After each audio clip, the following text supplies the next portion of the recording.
Chers élèves, bonjour. Nous avons vu lors de notre premier cours à la campagne une liste de classes grammaticales, c'est-à-dire les différentes catégories de mots de la langue que l'on peut classer. Nous allons voir cette semaine une liste de fonctions grammaticales. Les classes grammaticales nous ont permis de comprendre comment étaient classés les mots de la langue. Les fonctions grammaticales vont nous permettre de comprendre comment fonctionne la phrase. Les mots de la langue française, les groupes de mots de la langue française sont agencés dans la phrase selon leur fonction. En fonction de leur place dans la phrase, chacun de ces mots, chacune de ces classes grammaticales, aura une fonction différente. Prenons l'exemple tout bête de la souris mange le fromage et le fromage mange la souris. Nous avons utilisé les mêmes mots, mais nous voyons que, en fonction de l'ordre dans lequel on les place, le sens de la phrase est différent. Le sens de la phrase dépend de la place des mots. Chaque mot ou groupe de mots est placé dans la phrase selon sa fonction grammaticale. Pour former une phrase, les fonctions s'organisent autour du verbe. Pour faire une phrase, il faut donc prendre un verbe, par exemple manger. Et il faut lui attribuer un sujet. Le sujet porte sur le verbe, le sujet actionne le verbe. La souris mange. Pour trouver le sujet du verbe, on peut se poser la question qu'est-ce qui mange, qui est-ce qui mange, qu'est-ce qui porte sur le verbe? La souris. La souris est sujet du verbe manger. Dans la phrase, tout tourne donc autour du verbe. Et à ce titre, un verbe tout seul peut former une phrase. Par exemple, une phrase impérative. Viens, reviens, pars, cours, mange. Le verbe a donc son sujet. La souris mange. La souris est sujet du verbe. Le verbe a aussi ses compléments. La souris mange le fromage. Le fromage est le complément du verbe. Le complément du verbe peut être soit direct, soit indirect. Le complément du verbe direct, un groupe nominal sans préposition, qui est donc directement en relation avec son verbe.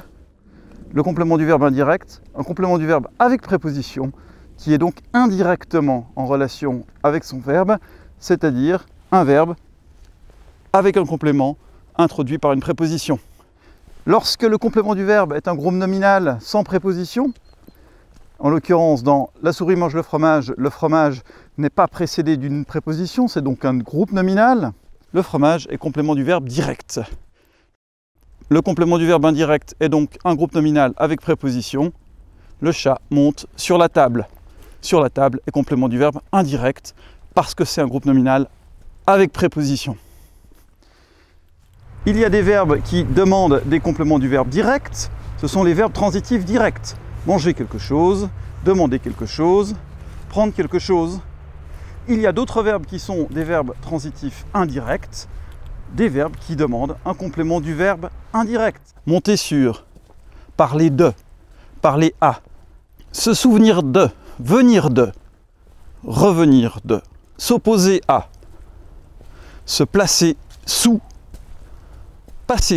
passer dans, passer par, passer au-dessus de, passer devant, passer derrière. L'ensemble de ces verbes dits transitifs indirects demandent un complément du verbe indirect. Le verbe a donc son sujet, le verbe a son complément du verbe direct, il peut avoir son complément du verbe indirect. Le verbe peut être accompagné d'un modificateur. La fonction modificateur est là pour modifier le sens du verbe. En général, le modificateur est un adverbe. Par exemple, le chat mange lentement la souris, ou le chat mange vite la souris, ou le chat mange goulûment la souris. L'adverbe qui accompagne le verbe est donc le plus souvent un modificateur. Le modificateur peut également être un groupe nominal avec préposition. Par exemple, le chat mange à toute vitesse la souris. Ou le chat mange de manière sanglante la souris. En général, la fonction modificateur modifie le sens du verbe. C'est une fonction qui peut modifier aussi un adjectif, par exemple. Le chat est beau, il est très beau, il est magnifiquement beau, il est extraordinairement beau. Le verbe a donc son sujet, il a son complément du verbe direct, il a son complément du verbe indirect, il peut être accompagné d'un modificateur qui en modifie quelque peu le sens. Il y a pourtant un certain nombre de verbes qui ne demandent pas des compléments du verbe direct ou indirect. Ce sont les verbes d'état. Autrement dit, les verbes attributifs. Ce sont des verbes qui sont accompagnés d'un attribut du sujet.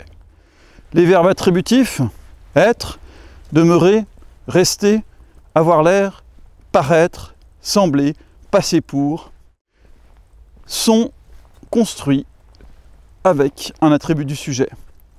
Le sujet précède le verbe, le chat est, le chat demeure, le chat paraît, et il est suivi de son attribut du sujet. Le chat demeure affamé, le chat paraît affamé, le chat a l'air affamé, le chat reste affamé. Affamé est l'attribut du sujet en relation avec le chat. Nous avons vu que l'attribut du sujet est en relation avec le sujet par l'intermédiaire d'un verbe attributif. Dans une phrase, nous pouvons avoir un complément du nom, c'est-à-dire par exemple un adjectif qui est lié au nom qui l'accompagne directement, sans l'intermédiaire d'un verbe attributif. Le chat affamé mange la souris. Affamé ici n'est pas relié au chat par l'intermédiaire d'un verbe attributif. Il forme un groupe nominal avec le déterminant le et le nom chat, un groupe nominal avec son complément de nom, affamé. Le chat grand, le chat affamé, le chat noir mange la souris. Le complément du nom accompagne le nom. Il peut être de différentes natures, il peut être un adjectif ou une subordonnée relative. Par exemple, le chat affamé rêve d'une souris. Affamé est complément du nom le chat. On pourrait écrire le chat qui dort rêve d'une souris. Qui dort est complément du chat. Une fois que nous avons construit la phrase, nous pourrons lui ajouter un complément, ce qu'on appelle un complément de phrase. Le complément de phrase complète l'ensemble de la phrase et non pas juste une partie de la phrase. En effet, le complément de verbe va compléter le verbe. Le complément du nom va compléter le nom. Le complément de phrase, lui, complète toute la phrase.